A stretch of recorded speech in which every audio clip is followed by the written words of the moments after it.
നമസ്കാരം. കൈകളിലും കാലുകളിലും ഉണ്ടാകുന്ന പുകച്ചില്, തരിപ്പ്, മരവിപ്പ്, അതോടുകൂടി തന്നെ രാത്രി ഉറക്ക സമയത്ത് കൈ പെട്ടെന്നൊരു മരം പോലെയായിട്ട് അല്ലെങ്കിൽ ഷോക്ക് അടിച്ച പോലെയായിട്ട് കൂടെയുള്ള ആൾക്കാരോട് തിരുമ്പി തരാൻ പറയുക. രാവിലെ നമ്മൾ ചൂലെടുത്തൊന്ന് മുറ്റടിക്കുന്ന സമയത്ത് മരം പോലെയായിട്ട് കുറച്ച് സമയം ഒന്ന് കുടഞ്ഞതിന് ശേഷം വീണ്ടും പോവുക.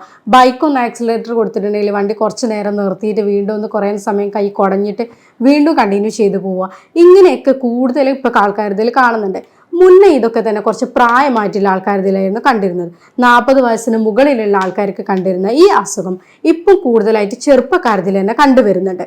അതുപോലെ തന്നെ പ്രമേഹ രോഗികളിൽ പെട്ടെന്ന് തന്നെ കാലിൽ മുറിവ് വരിക, അല്ലെങ്കിൽ കാലിന് തരിപ്പ് വന്നിട്ട് മുറിവുകളോ കാര്യങ്ങളോ വന്നിട്ട് അറിയാണ്ടിരിക്കുക, ഈച്ചകളോ മറ്റേ പുഴുക്കളൊക്കെ വന്ന് നിറഞ്ഞിട്ടുണ്ടെങ്കിൽ തന്നെ അവരത് അറിയാതെ പോവുക. ഇങ്ങനെയൊക്കെ കാണുന്ന തരിപ്പുകൾ നമ്മുടെ ക്ലിനിക്കിലൊക്കെ ഒരു പേഷ്യൻ്റ് മുന്നേ വന്നിരുന്നു. അവരെന്താ വെച്ചാൽ കാലിൽ തന്നെ ഫുള്ള് മുറിവായിട്ട് വേറൊരു ക്ലിനിക്കിൽ കാണിച്ച സമയത്ത് അവരോടത് മുറിവ് വന്നിട്ട് ചെറുവിരലിൽ മുറിച്ച് മാറ്റണം, അല്ലെങ്കിൽ കാൽപാദം വരെ തന്നെ മുറിച്ച് മാറ്റേണ്ടി വരും എന്ന് പറഞ്ഞു. അങ്ങനെയുള്ള ആൾക്കാർക്കൊക്കെ നമ്മൾ കുറച്ച് കാര്യങ്ങളൊക്കെ ചെയ്തു കൊടുത്ത് അവർക്ക് കുറച്ച് ഡെയിലി റൂട്ടീൻസും മെഡിസിനും കാര്യങ്ങളൊക്കെ കൊടുത്ത സമയത്ത് അവർക്ക് നമുക്ക് ഈ രോഗത്തിൽ നിന്ന് തന്നെ അവരെ രക്ഷപ്പെടുത്താൻ പറ്റിയിട്ടുണ്ട്. ഇങ്ങനെ കാണുന്ന തരിപ്പിനെ പറ്റിയിട്ടാണ് ഞാൻ ഇന്ന് ഈ വീഡിയോയിലൂടെ പറയുന്നത്. ഞാൻ doctor ആഫിയാലോ, senior consultant, doctor ബാസസ് homeo hospital, Pandikkad, Malappuram ജില്ല.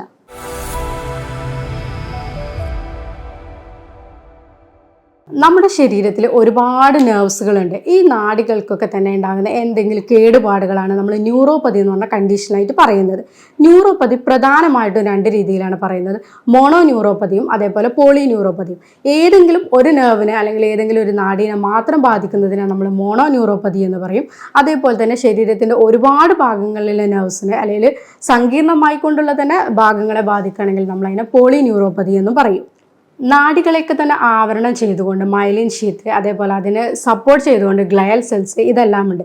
ഈ സെൽസിനൊക്കെ തന്നെ എന്തെങ്കിലും കേടുപാടുകൾ അല്ലെങ്കിൽ ചെറിയ ചെറിയ ഡാമേജുകളൊക്കെ വരുന്ന സമയത്താണ് ന്യൂറോപ്പതി എന്ന കണ്ടീഷനിലേക്ക് ഇത് ലീഡ് ചെയ്യുന്നത്. ഒരു പരിധിവരെ പ്രായമാവുന്ന സമയത്ത് തേയ്മാനങ്ങൾ, വിയർ ആൻഡ് ടിയർ ഒക്കെ സംഭവിക്കുമ്പോൾ എല്ലാ ശരീരകോശങ്ങൾക്കും കേടുപാടുകൾ സംഭവിക്കുന്നത് പോലെ തന്നെ ന്യൂറോണുകൾക്കും അല്ലെങ്കിൽ നാഡികൾക്കും കേടുപാടുകൾ സംഭവിക്കും. ഒരു പരിധിവരെ നമ്മൾ പ്രായമാവുന്ന സമയത്ത് വിയർ ആൻഡ് ടിയർ, തേയ്മാനങ്ങളൊക്കെ സംഭവിക്കുമ്പോൾ ശരീരത്തിലെ എല്ലാ കോശങ്ങൾക്കും കേടുപാടുകൾ സംഭവിക്കും.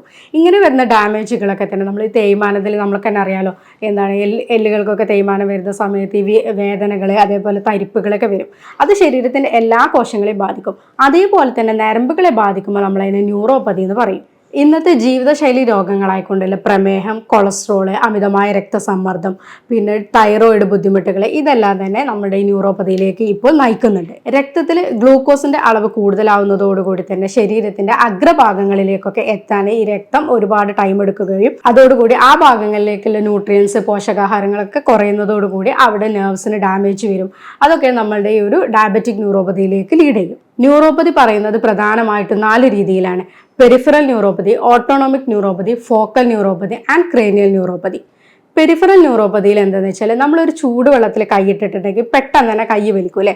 അതെന്താ വെച്ചാൽ നമ്മൾ ഈ കൈയിൻ്റെയൊക്കെ അഗ്രഭാഗങ്ങളിലെ നെർവ്സ് പെട്ടെന്ന് തന്നെ തലച്ചോറിലേക്ക് എത്തി നമ്മളൊരു ചൂടുവെള്ളത്തിലാണ് കൈയിട്ടതെന്ന് പറയുകയും അത് പെട്ടെന്ന് തന്നെ നമ്മൾ കൈ വലിക്കാനുള്ള ഒരു സെൻസേഷൻ കൊടുക്കും, നമ്മൾ കൈ പെട്ടെന്ന് തന്നെ വലിക്കും. പക്ഷേ ഈ അറ്റങ്ങളിലെ നെർവ്സിനൊക്കെ എന്തെങ്കിലും ഡാമേജ് വരുന്നതുകൊണ്ട് നമ്മൾ ചൂടുവെള്ളത്തിലാണ് കൈ ഇട്ടതെന്നുണ്ടെങ്കിലും അത് അറിയാതെ പോവുകയും കൈ നമ്മൾ അവിടെ തന്നെ വെച്ച് നിൽക്കുന്ന ഒരു അവസ്ഥ വരും. പെരിഫറൽ ന്യൂറോപ്പതിൻ്റെ പ്രധാനപ്പെട്ട ഒരു കാരണമാണ് ഡയബറ്റിക് ന്യൂറോപ്പതി എന്നത്. ഡയബറ്റിക് ന്യൂറോപ്പതിയിൽ എന്താ സംഭവിക്കുന്നത് വെച്ചാൽ ഗ്ലൂക്കോസിൻ്റെ കണ്ടന്റ് ഓൾറെഡി രക്തത്തിൽ കൂടുതലാണ്. ഈ ഗ്ലൂക്കോസിൻ്റെ കണ്ടന്റ് നമ്മളുടെ രക്തക്കുഴലുകളെയും അതേപോലെ തന്നെ നാഡികളെയും ഒരുപോലെ തന്നെ ബാധിക്കും. പ്രമേഹത്തിൽ മൈക്രോവാസ്കുലർ ഡിസീസ് ആണ് പ്രമേഹത്തിന് മെയിനായിട്ട് പറയുന്നത്. എന്താ വെച്ചാൽ ചെറിയ രക്തക്കുഴലുകളെയാണ് അത് കൂടുതലായിട്ടും ബാധിക്കുന്നത്. അങ്ങനെ ബാധിക്കുന്നതോടുകൂടി തന്നെ രക്തക്കുഴലുകളിൽ നിന്ന് ചെറിയ രക്തക്കുഴലുകൾ നാഡികളിലേക്ക് തന്നെ എത്തിക്കുന്ന രക്തം കുറയുകയും നാഡികളെ അത് ബാധിക്കുകയും അതോടുകൂടി തന്നെ ന്യൂറോപ്പതിയിലേക്ക് എത്തുകയും ചെയ്യുന്നു. പ്രമേഹ രോഗികളിൽ ആദ്യം ഒരു ഇക്കിളിപ്പെടുത്തുന്ന പോലെ അല്ലെങ്കിൽ ടിംഗ്ലിംഗ് സെൻസേഷൻ എന്ന് പറയും. അത് പിന്നീട് അത് ചെറിയ രീതിയിലുള്ള ഇടയ്ക്കിടയ്ക്ക് വിട്ടുവരുന്ന ഒരു തരിപ്പിലേക്ക് പോകും. പിന്നീട് അത് ഇടയ്ക്കിടയ്ക്ക് ഒരു വേദനയായിട്ട് മാറും. പിന്നീട് അത് ക്രമേണ സ്ഥിരമായിട്ടുള്ള തരിപ്പിലേക്കും വേദനയിലേക്കും എത്തും. അതിന് 4ാമത്തെ സ്റ്റേജ് എന്ന് പറഞ്ഞുകൊണ്ട് തരിപ്പ് വിട്ട് ഒന്നും അറിയാത്തൊരു രീതിയിലേക്ക് എത്തും. ഈ ഒരു സമയത്താണ് കാലിലൊക്കെ മുറിവുകൾ വന്നാലും അവർ അറിയാതെ പോകുന്നതും അത് പിന്നീട് മുറിവുകൾ കൂടിയിട്ട് പഴുത്ത് നിൽക്കുന്ന രീതിയിലേക്ക്, അല്ലെങ്കിൽ കാലിന് ഒരു വിരൽ മുറിച്ച് മാറ്റേണ്ടി വരിക, അല്ലെങ്കിൽ കാൽപാദം തന്നെ മുറിച്ച് മാറ്റേണ്ടി വരിക, മുട്ട് വരെ മുറിച്ച് മാറ്റേണ്ടി വരിക, ഇങ്ങനെയൊക്കെ നമ്മൾ കേൾക്കാറുണ്ട്. പക്ഷേ ഇതൊക്കെ നമുക്ക് മുന്നേ തന്നെ ചികിത്സിക്കുകയാണെങ്കിൽ അല്ലെങ്കിൽ തരിപ്പിൻ്റെ തുടക്കത്തിലേ ചികിത്സിക്കുകയാണെങ്കിൽ നമുക്ക് ഈ രീതിയിലേക്കൊന്നും ഒരിക്കലും എത്തൂല. അപ്പോൾ ഇങ്ങനത്തെ പ്രമേഹ രോഗികൾ ഉണ്ടെങ്കിൽ നമ്മൾ അവരുടെ വീട്ടുകാർ പ്രത്യേകിച്ച് ശ്രദ്ധിക്കേണ്ടത് കാലുകളിലൊക്കെ വിരലുകളുടെ ഇടയിലൊക്കെ എന്തെങ്കിലും മുറിവുകൾ ഉണ്ടോ, അല്ലെങ്കിൽ ഡെയിലി നമ്മളതൊന്ന് ഉറപ്പ് വരുത്തുക. പാദരക്ഷ നിർബന്ധമായിട്ടും നമ്മൾ ധരിക്കുക. അതുപോലെ തന്നെ ചെരുപ്പുകൾ മുന്നേ കവർ ചെയ്ത് ചെരുപ്പുകൾ തന്നെ ധരിക്കാൻ വേണ്ടിയിട്ട് ശ്രദ്ധിക്കുക. വിരലുകൾ എപ്പോഴും കവർ ചെയ്തുകൊണ്ടുള്ള ചെരുപ്പുകൾ ധരിക്കുക. അതേപോലെ തന്നെ അവരുടെ ഡെയിലി റൂട്ടീൻസിൻ്റെ ഭാഗമായിട്ട് വിരലുകളുടെ ഇടയിൽ നഖങ്ങളുടെയൊക്കെ തന്നെ നന്നായിട്ട് ക്ലിയർ ചെയ്യുക. ഇതൊക്കെ അവരെ മക്കൾ ഡെയിലി ചെയ്തു കൊടുക്കുക. സ്ഥിരമായിട്ട് വീട്ടിലാണെങ്കിലും അവരോട് ചെരുപ്പ് ധരിക്കാൻ പറയുക, പുറത്തേക്ക് എന്നുള്ളത് മാത്രമല്ല. അതേപോലെ തന്നെ ഇവരുടെ പ്രമേഹത്തിൻ്റെ മെയിൻ ആയിട്ടുള്ള ഒരു കോംപ്ലിക്കേഷനാണ് ഡയബറ്റിക് ന്യൂറോപ്പതി എന്നുള്ളത്. പ്രമേഹം നമ്മൾ തുടക്കത്തിലേ ചികിത്സിക്കുക, അല്ലെങ്കിൽ അവർ ഭക്ഷണത്തിലൊന്ന് കൺട്രോൾ ചെയ്യാണ്ടിരിക്കുക എന്നൊക്കെ ചെയ്യുന്ന സമയത്താണ് ഒരു 5-6 വർഷം കൊണ്ടാണ് ഇത് ഡയബറ്റിക് ന്യൂറോപ്പതിയിലേക്ക് എത്തുന്നത്. നമ്മളിത് ഷുഗർ ആദ്യം തന്നെ കൺട്രോൾ ചെയ്യുക. അതേപോലെ അന്നജങ്ങൾ, കാർബോഹൈഡ്രേറ്റ് ഒക്കെ കൂടുതലായിട്ടുള്ള ഭക്ഷണങ്ങളൊക്കെ ഒഴിവാക്കുക. പിന്നെ കുറച്ച് ഡെയിലി ആയിട്ട് നമുക്ക് ചെയ്യാൻ പറ്റുന്ന രീതിയിൽ എക്സസൈസുകൾ കാര്യങ്ങളൊക്കെ ചെയ്യുന്ന സമയത്ത് ഇത് ഒരിക്കലും ഡയബറ്റിക് ന്യൂറോപ്പതിയിലേക്ക് എത്തുന്നില്ല. നമുക്ക് അതിന് മുന്നേ തന്നെ ഇതിനെ നമുക്ക് തടയിടാനാവും. വീട്ടിലിരുന്നുകൊണ്ട് തന്നെ അവർക്ക് ചെറിയ രീതിയിൽ ഇങ്ങനത്തെ എക്സസൈസുകളൊക്കെ ചെയ്യാൻ പറ്റും. കാൽപാദങ്ങളിലേക്ക് രക്തോട്ടം കൂട്ടാൻ വേണ്ടിയിട്ട് നമ്മൾ പാദങ്ങളൊക്കെ ജസ്റ്റ് ഈ രീതിയിലുള്ള മൂവ്മെൻറ്റ്, അതേപോലെ ഇപ്പോൾ പാദത്തിൻ്റെ രീതിയിലാണെങ്കിൽ ഈ പാദങ്ങളൊക്കെ front and back to movement ഇത് ചെയ്യുക. അതേപോലെ റൊട്ടേറ്ററി മൂവ്മെൻറ്റ് ചെയ്യുക.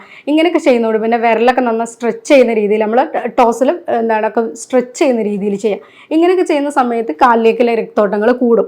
പൊതുവേ കാലിലേക്കുള്ള രക്തോട്ടങ്ങൾ കുറയുന്നതുകൊണ്ടാണ് നമ്മൾ ഈ ന്യൂറോപ്പതിയിലേക്ക് ഇത് എത്തുന്നത്. പക്ഷെ നമുക്കതൊക്കെ തന്നെ ഡെയിലി നമ്മൾ രാത്രി രാവിലെ സമയത്ത് ചെയ്യുന്നതോടുകൂടി ഈ തരിപ്പിലേക്ക് നമുക്കത് എത്താതിരിക്കാൻ വേണ്ടിയിട്ട് നമുക്ക് ശ്രദ്ധിക്കാൻ പറ്റും. പെരിഫറൽ ന്യൂറോപ്പതിൻ്റെ അതേപോലെ തന്നെ ഒരു ഇമ്പോർട്ടൻ്റ് ആയിട്ടുള്ള ഒരു കാര്യമാണ് ഓട്ടോണോമിക് ന്യൂറോപ്പതി. ഇവിടെ എന്താ സംഭവിക്കുന്നത് വെച്ചാൽ നമ്മുടെ ഇന്റേണൽ ഓർഗൻസിനെ സപ്ലൈ ചെയ്യുന്ന നെർവ്സിനെയാണ് കൂടുതലായിട്ട് ബാധിക്കുന്നത്. അതായത് ഹൃദയം, പിന്നെ ബ്ലാഡർ, പിന്നെ നമ്മുടെ സെക്ഷൽ ഓർഗൻസ്, അങ്ങനത്തെ കാര്യങ്ങൾക്ക് കൂടുതൽ നെർവ്സ് സപ്ലൈ ചെയ്യുന്ന ആ നരമ്പുകളെയാണ്, നാഡികളെയാണ് ഇത് ബാധിക്കുന്നത്.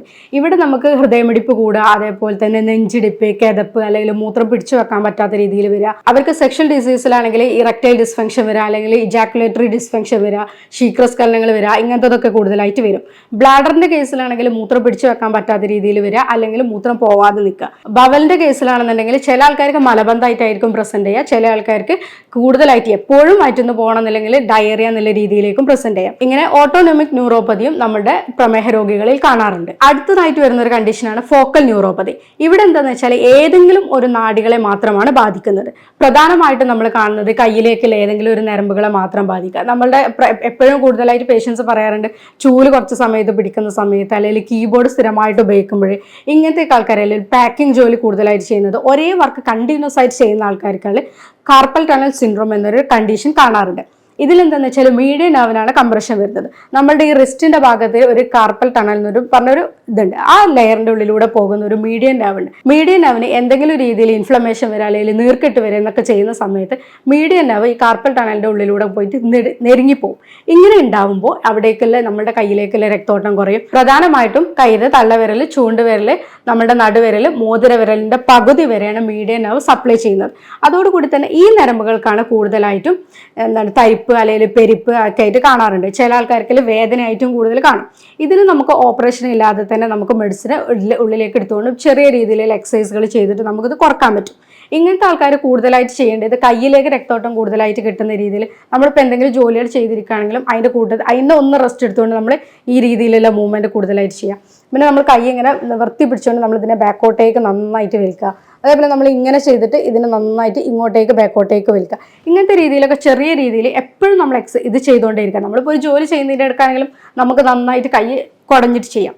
അതേപോലെ ഇതൊന്നും നമുക്ക് സ്ഥിരമായിട്ട് നമുക്ക് ചെയ്യാൻ പറ്റുന്ന ഒരു കാര്യമാണ്. നമുക്ക് ഒരുപാട് ബുദ്ധിമുട്ടുകളൊന്നുമില്ല. അത് നമ്മൾ ചെയ്യുന്ന വർക്കിൻ്റെ ഇടയിൽ കൂടെ തന്നെ നമുക്കൊന്ന് റെസ്റ്റ് എടുത്തിട്ട് ചെയ്യാൻ പറ്റും. കീബോർഡൊക്കെ സ്ഥിരമായിട്ട് ഉപയോഗിക്കുന്ന IT പ്രൊഫഷണൽസ് ഒക്കെ തന്നെ എന്തായാലും റിസ്റ്റ് പാഡൊക്കെ ഉപയോഗിച്ചുകൊണ്ട് ജോലിയിൽ ചെയ്യാം. അപ്പോൾ അവർക്ക് ഇതൊക്കെ തന്നെ നമുക്ക് ഇവിടെയുള്ള കംപ്രഷനൊക്കെ ഒഴിവാക്കാൻ പറ്റും. വീട്ടുജോലികൾ മാത്രം ചെയ്യുന്ന സ്ത്രീകളും പറയാറുണ്ട്, കയ്യിൽ ചൂല് പിടിക്കുന്ന സമയത്ത്, അല്ലെങ്കിൽ കത്തി കുറച്ച് നേരം നമ്മൾ ഉപ്പേരിക്കൊക്കെ അരിയുന്ന സമയത്ത് തന്നെ പെട്ടെന്ന് മരവിപ്പ് വരാം, അല്ലെങ്കിൽ ഷോക്ക് അടിച്ച പോലെ കയ്യിൽ വരാന്നൊക്കെ. ഇങ്ങനെയൊക്കെയുള്ള ആൾക്കാർ നമ്മുടെ പണികളൊക്കെ ചെയ്യുന്നതിൻ്റെ ഇടയിൽ ഒന്ന് റെസ്റ്റ് എടുത്തിട്ട് കൈയൊക്കെ ഒന്ന് നന്നായിട്ട് കുടയുക.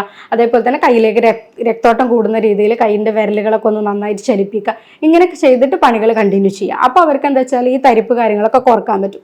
നിങ്ങൾ തരിപ്പിനൊക്കെ തുടക്കത്തിലേ ഇങ്ങനത്തെ കാര്യങ്ങൾ ചെയ്യുക, അല്ലാതെ തരിപ്പ് അതിൻ്റെ മൂർധന്യാവസ്ഥയിലേക്ക് എത്തിയിട്ട് ഇങ്ങനത്തെ കാര്യങ്ങളൊന്നും ചെയ്യാണ്ട്, അല്ലെങ്കിൽ അപ്പോൾ അത് ഓപ്പറേഷനിലേക്കോ മറ്റിലേക്കോ പോവാണ്ട് മുന്നേ തരിപ്പ് തുടങ്ങുന്ന സമയത്ത് തന്നെ നമുക്ക് ഇതൊക്കെ ട്രീറ്റ്മെന്റ് എടുക്കുകയാണെങ്കിൽ പെട്ടെന്ന് ഇതൊക്കെ മാറ്റിയെടുക്കാൻ പറ്റും. നാലാമതായിട്ട് പറയുന്ന ഒരു ഇതാണ് ക്രേനിയൽ ന്യൂറോപ്പതി. ഇവിടെ എന്താണെന്ന് വെച്ചാൽ ബ്രെയിനിലെ നമ്മുടെ തലയോട്ടിയിലെ നെർവ്സിനെയാണ് ബാധിക്കുന്നത്. ഇത് നമുക്ക് കണ്ണിലേക്കുള്ളതിനെ ബാധിക്കാം, അതേപോലെ തന്നെ സ്മെല്ലിനെ ബാധിക്കാം, അല്ലെങ്കിൽ സെൻസേഷനെ ബാധിക്കാം. ഇങ്ങനെ ഏത് രീതിയിലും വേണമെങ്കിൽ ക്രേനിയൽ നെർവ്സിനെ ബാധിക്കാം. നമ്മളിപ്പോൾ പറഞ്ഞ ഈ കണ്ടീഷനിൽ നിന്ന് കൂടാതെ തന്നെ നമ്മുടെ സെർവിക്കൽ സ്പോണ്ടൈലോസിസ്, അതായത് കഴുത്തിന്റെ എല്ലുകൾക്ക് കശേരുകൾക്കിടയിലൊക്കെ തേയ്മാനം വരുന്ന സമയത്ത് ഒരു കൈയിലേക്ക് മൊത്തമായിട്ട് അല്ലെങ്കിൽ രണ്ട് കൈയിലേക്കും തന്നെ തരിപ്പ് വരാറുണ്ട്. ഇങ്ങനെയുള്ള ആൾക്കാർ കയ്യിലേക്ക് തരിപ്പ് വന്നിട്ട് അത് കയ്യിലേക്ക് അല്ലെങ്കിൽ വിരലിലേക്കൊക്കെ തന്നെ പടരുന്നതായിട്ട് പറയാറുണ്ട്. അതേപോലെ ഡിസ്ക് ബൾജ് ഉണ്ടാവുക, അല്ലെങ്കിൽ ഡിസ്കിന് പ്രൊട്രൂഷൻ ഉണ്ടാവുക, ഇങ്ങനത്തെ സമയത്തും തന്നെ കയ്യിലേക്ക് തരിപ്പ് വരാറുണ്ട്. അല്ലെങ്കിൽ നമ്മുടെ കഴുത്തിന്റെ ഭാഗത്ത് ഒരു എക്സ്ട്രാ റിബ് ഉണ്ടെന്ന് പറയും, സെർവിക്കൽ റിബ് എന്ന് പറയും. ഇങ്ങനെ ഉണ്ടാകുന്ന സമയത്തും കയ്യിലേക്ക് വേദനയും അതേപോലെ തന്നെ തരിപ്പും കാണാറുണ്ട്. പിന്നെ കാണുന്ന ഒരു കണ്ടീഷനാണ് വൈറ്റമിൻസിന്റെ ഡെഫിഷ്യൻസി. വൈറ്റമിൻസോ അല്ലെങ്കിൽ മിനറൽസ്, ധാതുക്കളുടെയോ കുറവ്. ധാതുക്കളിൽ മെയിനായിട്ട് കാൽഷ്യം, അതേപോലെ തന്നെ പൊട്ടാസ്യം, സോഡിയത്തിന്റെ കുറവ്. വൈറ്റമിൻസിൽ മെയിൻ ആയിട്ട് പറയുന്നത് B1ന്റെ കുറവ്. വൈറ്റമിൻ B1 കൂടുതലായിട്ടും കിട്ടുന്നത് നമ്മുടെ ബ്രൗൺ റൈസിൽ അല്ലെങ്കിൽ അതേപോലെ തന്നെ ഫുള്ളി ആയിട്ടുള്ള വീറ്റിലൊക്കെയാണ് കിട്ടുന്നത്. പക്ഷെ ഇപ്പോൾ നമ്മളെല്ലാവരും എടുക്കുന്നത് മിൽഡ് ആയിട്ടുള്ള റൈസാണ്, അതായത് തവിടൊക്കെ കളഞ്ഞ റൈസാണ് ഇപ്പോൾ കൂടുതലായിട്ട് എടുക്കുന്നത്. അങ്ങനെയുള്ള ആൾക്കാർക്ക് തന്നെ വൈറ്റമിൻ B1ന്റെ കുറവ് കാണാറുണ്ട്. അതേപോലെ തന്നെ B12ന്റെ കുറവ്, അതേപോലെ വൈറ്റമിൻ ഡിയുടെ കുറവ്. ഇപ്പം നമ്മൾ വെയിൽ കൊള്ളുന്നത് കുറവാണ്, അതേപോലെ വെയിൽ കൊള്ളുന്നുണ്ടെങ്കിൽ നമ്മുടെ ബോഡി അത് ആഗിരണം ചെയ്യുന്നത് കുറവാണ്. അപ്പം അങ്ങനെയുള്ള ആൾക്കാർക്കൊക്കെ തന്നെ തരിപ്പ് കാണാറുണ്ട്. അതേപോലെ തന്നെ സ്ഥിരമായിട്ട് മദ്യപാനം, അതേപോലെ പുകവലി, ഇങ്ങനെയുള്ള ആൾക്കാർക്ക് രണ്ട് കാരണങ്ങളാണ്. ഒന്ന്, മദ്യപാനം കൂടുതലായിട്ടുള്ള ആൾക്കാർക്ക് വൈറ്റമിൻ B12 പൊതുവെ കുറഞ്ഞിരിക്കും. അതേപോലെ തന്നെ ഇവരുടെ ശരീരത്തിലെ ഈ ടോക്സിൻസ് കൂടുതലായിട്ടും അക്യുമുലേറ്റ് ചെയ്യുന്നത് കൊണ്ട് ഈ പുകവലി, മദ്യപാനം ഇങ്ങനത്തെ ആൾക്കാർക്ക് കൂടുതലായിട്ട് ടോക്സിൻസ് അക്യുമുലേറ്റ് ചെയ്യുന്നതോടുകൂടി രക്തോട്ടം കുറയും. അങ്ങനെ ഉണ്ടാവുന്ന ആൾക്കാരിലും ഇത് ന്യൂറോപ്പതിയിലേക്ക് നയിക്കും. ചില ഓട്ടോ ഇമ്മ്യൂൺ അസുഖങ്ങളിൽ എന്താ സംഭവിക്കണമെന്ന് വെച്ചാൽ നമ്മുടെ ശരീരത്തിന്റെ തന്നെ വേണ്ട പ്രതിരോധ ശക്തി നമ്മുടെ ശരീരത്തിന് എഗെയിൻസ്റ്റ് ആയിട്ട് വർക്ക് ചെയ്യുക.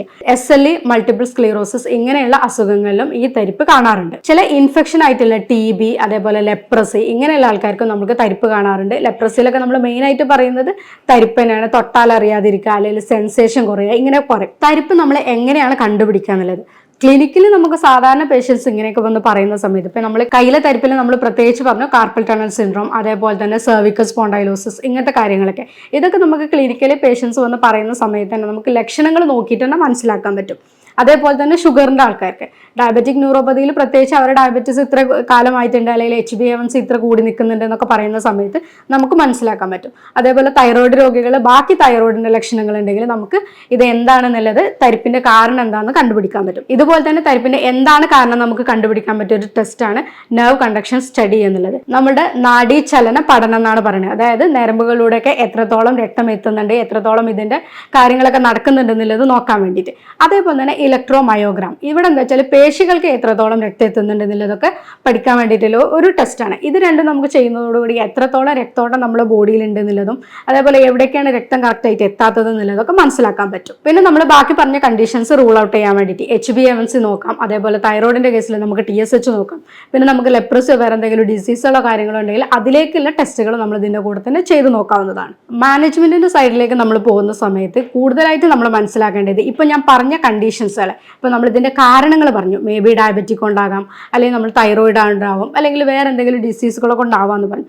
ആ കാര്യങ്ങൾ ആദ്യം മാറ്റുക എന്നുള്ളതാണ് തരിപ്പിനെ ഫസ്റ്റ് നമ്മൾ ചെയ്യേണ്ടത്. കാരണം നമ്മളല്ലാണ്ട് തരിപ്പ് കുറക്കാൻ വേണ്ടിയിട്ടുള്ള മരുന്നുകൾ എടുക്കുക എന്നുള്ളതുകൊണ്ട് ഒരു കാര്യമില്ല. അവിടെ ഷുഗർ അത്രയും കൂടി നിൽക്കുന്നുണ്ട്, അല്ലെങ്കിൽ HbA1c എപ്പോഴും 6ന് മേലെ അല്ലെങ്കിൽ 10ന് മേലെ നിൽക്കുന്നുണ്ടെങ്കിൽ ഒരിക്കലും നമ്മളിവിടെ ബാക്കി തരിപ്പിന് മാത്രം മെഡിസിൻ എടുക്കുന്നതുകൊണ്ട് കാര്യമില്ല. അതേപോലെ തന്നെ TSH കൂടുതലാണ്, അല്ലെങ്കിൽ അതിൻ്റെ ബുദ്ധിമുട്ടുകളുണ്ട്, അങ്ങനെ ഉണ്ടെങ്കിൽ അതിനാണ് ആദ്യം നമ്മൾ ട്രീറ്റ്മെൻറ്റ് എടുക്കേണ്ടത്. അതിന് കറക്റ്റായിട്ട് നമ്മളൊരു ട്രീറ്റ്മെൻറ്റ് കൊടുക്കുന്ന സമയത്ത് നമ്മുടെ തരിപ്പ് സ്വാഭാവികമായിട്ട് കുറയും. അതേപോലെ തന്നെ തരിപ്പിന് ഫസ്റ്റ് തന്നെ ട്രീറ്റ്മെൻറ്റ് എടുക്കുക. അല്ലാതെ തരിപ്പ് അതിൻ്റെ കൂടുതൽ അവസ്ഥയിലേക്ക് എത്തിയിട്ട് അല്ലെങ്കിൽ നമ്മളെ കൊണ്ട് അത് കൺട്രോൾ ചെയ്യാൻ പറ്റാത്ത രീതിയിൽ എത്തിയിട്ട് തരിപ്പിന് ട്രീറ്റ്മെൻറ്റ് എടുക്കുന്നതിനേക്കാളും നല്ലത് മുന്നേ കൂട്ടിയിട്ട് തരിപ്പ് ഇന്ന ഒരു തുടക്കമാണ്, അല്ലെങ്കിൽ ഡോക്ടറെ എനിക്ക് തരിപ്പിന് പിന്നെ കൈൻ്റെകൾക്കൊക്കെ വിരലുകൾക്ക് തരിപ്പുണ്ട്, അല്ലെങ്കിൽ കാലിലേക്ക് എനിക്ക് ഒരു തരിപ്പ് തോന്നുന്നുണ്ട്, പുകച്ചിൽ തോന്നുന്നുണ്ട് എന്ന് പറയുന്ന ആ സമയത്ത് നിങ്ങൾ ട്രീറ്റ്മെൻറ്റ് എടുക്കണം.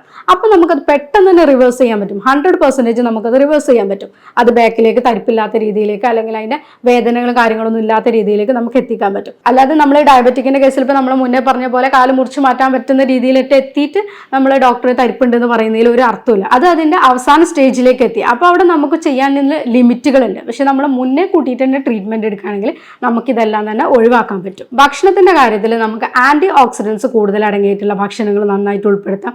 അതിൽ നമ്മൾ ഈ ആൽഫ ലിപ്പോയിക് ആസിഡ് ഒക്കെ നമ്മൾക്ക് സപ്ലിമെൻ്റ് ആയിട്ട് തന്നെ പറയുന്നുണ്ട്. അതേപോലെ ഒമേഗ 3 ഫാറ്റി ആസിഡ് കൂടുതലായിട്ട് അടങ്ങിയിട്ടുള്ള മത്തി, അയില, ഫ്ലാക്സ് സീഡ്സ് ഇതൊക്കെ നമുക്ക് ഭക്ഷണത്തിൽ ഡെയിലി ഉൾപ്പെടുത്താം.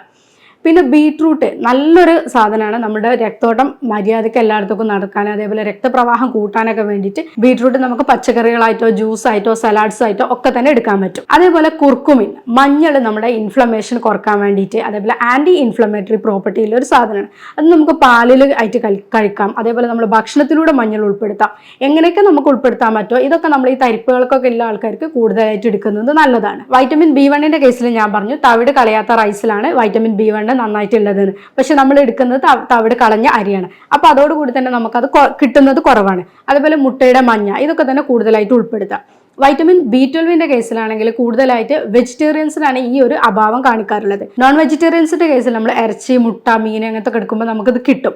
വെജിറ്റേറിയൻസിന്റെ കേസിൽ ഇവർ ഇത് സപ്ലിമെന്റ് ആയിട്ട് തന്നെ എടുക്കാൻ നോക്കുക. കാരണം അത് വെജിറ്റേറിയൻസിന് പൊതുവെ ഇതിന്റെ അഭാവങ്ങൾ എപ്പോഴും കാണിക്കാറുണ്ട്. സിങ്ക് കണ്ടന്റ് കൂടുതലായിട്ട് അടങ്ങിയ മീൻ, അതേപോലെ ഷെൽഫിഷുകൾ ഇങ്ങനത്തെ കാര്യങ്ങളൊക്കെ നമുക്ക് നന്നായിട്ട് എടുക്കാം. ഇലക്കറികളൊക്കെ നമുക്ക് എടുത്തിട്ടുണ്ടെങ്കിൽ നമുക്ക് ഈ തരിപ്പെന്നൊക്കെ നമുക്ക് രക്ഷപ്പെടാൻ പറ്റും. അതേപോലെ അത് അതിനെ കൂടാതെ നമുക്ക് നോക്കാൻ പറ്റും. നമ്മളിപ്പോൾ എടുക്കേണ്ട ഭക്ഷണങ്ങളൊക്കെ പറഞ്ഞു, തരിപ്പെന്ന് നമുക്ക് മുക്തി നേടാൻ, അല്ലെങ്കിൽ തരിപ്പ് നമ്മൾ കൂടുതലായിട്ട് ഉണ്ടാവാതിരിക്കാൻ വേണ്ടിയിട്ട് ഇന്ന ഭക്ഷണങ്ങളൊക്കെ എടുക്കണം എന്ന് പറഞ്ഞു. അതേപോലെ തന്നെ നമ്മൾ കുറച്ച് ഭക്ഷണങ്ങളിൽ നമ്മൾ ഒഴിവാക്കും കൂടി വേണം. പ്രമേഹ രോഗികളോട് നമ്മൾ അന്നജം ഒഴിവാക്കുക എന്ന് പറയുമ്പോൾ അവരെന്ത് ചെയ്യും, ചോറ് മാത്രമാണല്ലോ നമ്മളൊരു സ്റ്റേപ്പിൾ ഫുഡായിട്ട് പറയുന്നത്. അപ്പോൾ ഒരു ചോറ് ഒഴിവാക്കിക്കൊണ്ട് ബാക്കി ചപ്പാത്തി അല്ലെങ്കിൽ ബാക്കി മൈദൻ്റെ ബാക്കി പ്രോഡക്ട്സ് ഒക്കെ ഉപയോഗിക്കും. അങ്ങനെയുള്ള ആൾക്കാർക്ക് നമ്മൾ പ്രത്യേകിച്ച് പറയുക ചോറിൽ മാത്രമല്ല ചപ്പാത്തി ഒക്കെ ആണെങ്കിലും അന്നജം കൂടുതലാണ്. അപ്പോൾ നമ്മൾ അവർ ഭക്ഷണത്തിന് ഒരു 4 പോർഷനായിട്ട് തന്നെ പറയുന്നുണ്ട്. ഒരു ഭാഗം ചോറാണെങ്കിൽ ബാക്കി കുറച്ച് വെജിറ്റബിൾസ്, ഫ്രൂട്ട്സ്, പിന്നെ വാട്ടർ എന്നുള്ള രീതിയിൽ.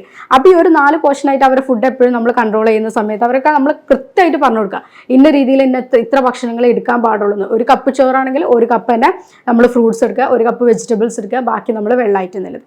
അപ്പോൾ ഈ രീതിയിൽ നമ്മൾ പ്രോട്ടീൻസും കാര്യങ്ങളും എല്ലാം നമ്മുടെ ഭക്ഷണത്തിൽ ഇൻക്ലൂഡ് ചെയ്യുന്ന സമയത്ത് നമുക്ക് കുറച്ച് ചോറ് എടുത്താൽ മതിയാവും. അപ്പോൾ അതേപോലെ തന്നെ നമ്മൾ ജങ്ക് ഫുഡ് പരമാവധി ഒഴിവാക്കുക, ഗ്രിൽഡ് ആയിട്ടുള്ള ഫുഡ് പരമാവധി ആയിട്ട് ഒഴിവാക്കുക. അതേപോലെ തന്നെ ഷുഗർ കണ്ടന്റ് കൂടുതലായിട്ട് അടങ്ങിയ എല്ലാ ഫുഡും, ബേക്കറി ഐറ്റംസ് ആണെങ്കിലും അങ്ങനത്തെ കാര്യങ്ങൾ, മൈദ, അതേപോലെ നമ്മൾ പറഞ്ഞ ചപ്പാത്തി ഇങ്ങനത്തെ കാര്യങ്ങളൊക്കെ തന്നെ ഫുള്ളായിട്ട് ഒഴിവാക്കാൻ നോക്കുക. നമ്മൾ തുടക്കത്തിലേ പറഞ്ഞിരുന്നു മുന്നേ പ്രായമായിട്ടുള്ള ആൾക്കാർക്ക് കാണുന്ന ഈ അസുഖങ്ങളൊക്കെ ഇപ്പം ചെറുപ്പക്കാർക്കാണ് കൂടുതൽ വരുന്നതെന്ന്. എന്തുകൊണ്ടാണെന്ന് വെച്ചാൽ നമ്മളെ ജീവിത ശൈലിയിൽ മാറ്റങ്ങൾ വന്നത് ഇങ്ങനെയൊക്കെ തന്നെയാണ്. മുന്നേ ആൾക്കാർ എടുത്തിരുന്ന ഈ പച്ചക്കറികളും പഴങ്ങളും കാര്യങ്ങളും എല്ലാം എടുത്തിട്ട് അവർ ചോറെടുത്തിരുന്നു. പക്ഷെ ഇപ്പോഴത്തെ ഈ ചെറുപ്പക്കാർ കൂടുതലായിട്ട് എടുക്കുന്നത് നമ്മൾ അടങ്ങിയിരുന്ന ഒരു പണികളെ ചെയ്യുന്നുള്ളൂ. നമ്മുടെ ലൈഫ് സ്റ്റൈൽ ഡിസീസിൽ മെയിനായിട്ട് പറയുന്നതാണ് നമ്മൾ സെഡൻറ്ററി ഹാബിറ്റ്സ് ആണ്. നമ്മൾ എവിടെയാണോ ഒരു ഭാഗത്ത് ഇരുന്ന് അവിടെ തന്നെ ഇരുന്ന്, ഇപ്പോൾ കീബോർഡ് ആണെങ്കിൽ കീബോർഡ്, കമ്പ്യൂട്ടർ പ്രൊഫഷൻ ആണെങ്കിൽ അവരങ്ങനെ, ഇപ്പോൾ ബാക്കി എല്ലാ ജോലികൾ ചെയ്യുന്നു. ഇപ്പോൾ സ്ത്രീകൾ വീട്ടിൽ നിന്ന് ഒരു കാര്യങ്ങൾ ചെയ്യുകയാണെങ്കിലും അവർ അനങ്ങാതെ ഇരുന്ന കാര്യങ്ങൾ മാത്രമേ ചെയ്യുന്നുള്ളൂ. പക്ഷെ പണ്ടുള്ള ആൾക്കാർ അങ്ങനെ ആയിരുന്നില്ല. അവർ കഴിക്കുന്ന ഭക്ഷണത്തിന് അവരതിനനുസരിച്ചിട്ടുള്ള പണികളും കൂടി എടുത്തിരുന്നു. ഇപ്പം ഈ പറയുന്ന ഞാനൊക്കെ തന്നെയാണെങ്കിലും ഇന്ന് കൂടുതലായിട്ടും ലൈഫ് സ്റ്റൈൽ ഡിസീസിന് കൂടുതലായിട്ടും അടിമപ്പെട്ടുകൊണ്ടിരിക്കുകയാണ്. കാരണം എന്താ വെച്ചാൽ നമ്മുടെ ഭക്ഷണം അതേ രീതിയിലായിട്ടുണ്ട്.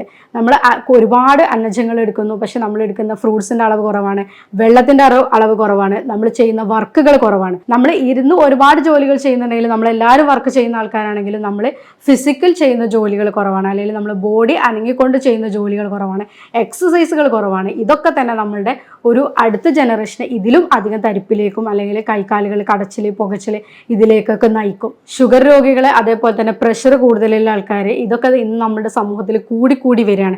ദിനം പ്രതി കൂടി വരുന്ന ഒരു അസുഖമാണ്. ഇതൊക്കെ നമുക്ക് ഒരു പരിധിവരെ നമ്മുടെ ജീവിതശൈലിയിൽ വരുന്ന മാറ്റങ്ങൾ കൊണ്ട് നമുക്ക് ഇതൊക്കെ തന്നെ തടയിടാനാവും. നമ്മളെ കയ്യിൻ്റെയോ കാലിൻ്റെയോ ഒക്കെ അറ്റങ്ങളിൽ ആദ്യം ഒരു തരിപ്പായിട്ട്, അല്ലെങ്കിൽ ഒരു ഇക്കിളിപ്പെടുത്തുന്ന ടിംഗ്ലിംഗ് ഒക്കെ ആയിട്ട് തുടങ്ങുന്ന ഒരു അസുഖം നമ്മളത് ചികിത്സിക്കാതെ, അല്ലെങ്കിൽ അത് അതിൻ്റെ മൂർധന്യാവസ്ഥയിലേക്ക് പോകുന്നതോടുകൂടി തന്നെ നമ്മളെ കയ്യോ കാലിൻ്റെ വിരലുകളോ അല്ലെങ്കിൽ കാൽപാദം തന്നെ മുറിച്ച് മാറ്റേണ്ടി വരുന്ന ഒരു അവസ്ഥയിലേക്കാണ് ഇത് പോകുന്നത്. ഞാനിപ്പോൾ ഈ വീഡിയോയിൽ പറഞ്ഞ രീതിയിലുള്ള തരിപ്പോ പുകച്ചിലോ മരവിപ്പോ ഒക്കെ നിങ്ങളോ അല്ലെങ്കിൽ നിങ്ങളുടെ സുഹൃത്തുക്കളെയോ ബാധിച്ചിരിക്കാം. അങ്ങനെയുണ്ടെങ്കിൽ നിങ്ങൾ ഇതിലൊരു എക്സ്പേർട്ട് ഡോക്ടറെ തന്നെ ഒപ്പീനിയൻ എടുത്തിട്ട് ചികിത്സ നേടുക എന്നുള്ളതാണ് നിങ്ങളിതിൽ ചെയ്യേണ്ടത്. അതേപോലെ തന്നെ ഞാനിപ്പോൾ ഈ പറഞ്ഞ രീതിയിൽ എന്തെങ്കിലും നിങ്ങൾക്ക് ഈ വീഡിയോയിൽ നിങ്ങൾക്ക് അതേപോലെ ഇതിൻ്റെ ട്രീറ്റ്മെൻറ്റിലോ എന്തെങ്കിലും സംശയങ്ങളോ കാര്യങ്ങളോ ഉണ്ടെങ്കിൽ താഴെ കൊടുത്തിരിക്കുന്ന നമ്പറിൽ നിങ്ങൾക്ക് കോൺടാക്ട് ചെയ്യാവുന്നതാണ്. അതുപോലെ തന്നെ മറ്റൊരു ഹെൽത്ത് റിലേറ്റഡ് ടോപ്പിക്കായിട്ട് നമുക്ക് വീണ്ടും കാണാം. താങ്ക്